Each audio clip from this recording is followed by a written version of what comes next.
Hello everyone, and welcome back to the channel.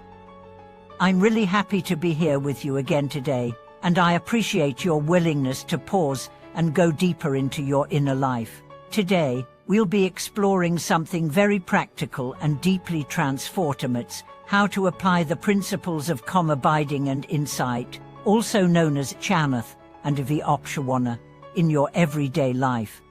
These may sound like advanced meditation techniques reserved for monasteries or long retreats in the mountains, but what if I told you that they are actually tools you can carry with you through every part of your daily experience, whether you're sitting in traffic, talking to your children, walking to work, or washing the dishes? That's what this video is all about: understanding what calm abiding and insight really mean, why they matter, and how to apply them in the living, breathing moments of your ordinary life to access extraordinary clarity, peace, and transformation. Let's begin with calm abiding shamatha. It's often described as the stilling of the mind, the practice of returning again and again to a single point of focus. But it's so much more than just a technique for relaxation. Shamatha is the foundation of mental stability. In a world of constant distraction, Shamatha is the practice that reclaims your mind from chaos. Imagine your mind as a glass of muddy water. Every thought, worry, and sensory stimulation stirs up the sediment. Shamatha is the practice of letting the water settle. You don't force the mud down, you simply stop stirring. Over time, the clarity of the mind naturally emerges. How do you practice this in daily life? You don't need to sit in lotus position for an hour. You can start with one breath. Right now, as you're watching this video, take a deep breath. Feel the sensation of air entering your nose, filling your lungs, and gently leaving your body. That's shamatha, that awareness, that presence, that's where it begins. Try this during mundane activities. When you're brushing your teeth, focus only on that. When you're washing a dish, feel the water, the texture of the plate, the motion of your hand. These are moments of training the mind. And when distractions arise, you gently bring your attention back, not with frustration, but with kindness. Over time, these micro moments build a macro strength. Your mind becomes more stable. You react less, you respond more. You move through life with a grounded calm, unveikened by every gust of emotion or thought. Now, let's talk about Vipassana insight. If Shamatha is the calm lake, Vipassana is looking into that lake and seeing what lies beneath. It's the practice of investigating reality deeply, directly. It's not intellectual analysis. It's experiential seeing. Vipassana asks, what is this experience? Where is the self that feels anger? Where is the thought once it passes? What is permanent? What is changing?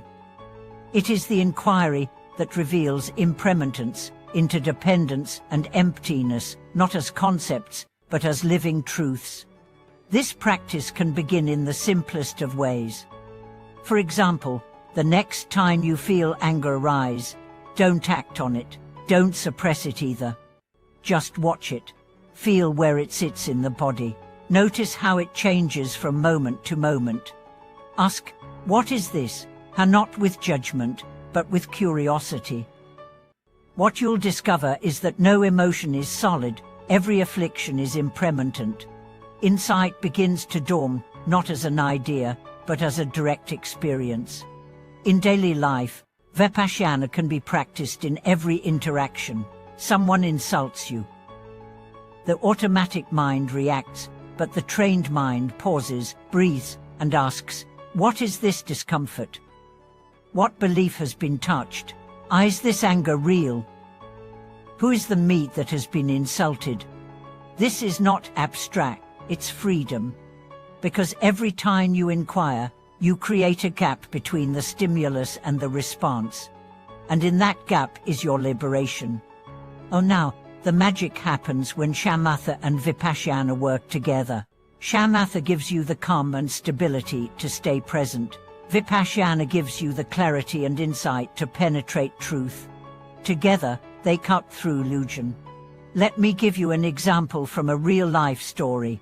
A woman named Clara, a single mother working 2 jobs, began to feel overwhelmed by anxiety.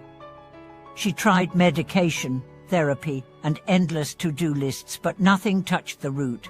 Then she started a daily practice, 5 minutes each morning, of simply sitting and breathing. At first, it felt pointless. Her mind raced. But slowly, she noticed something.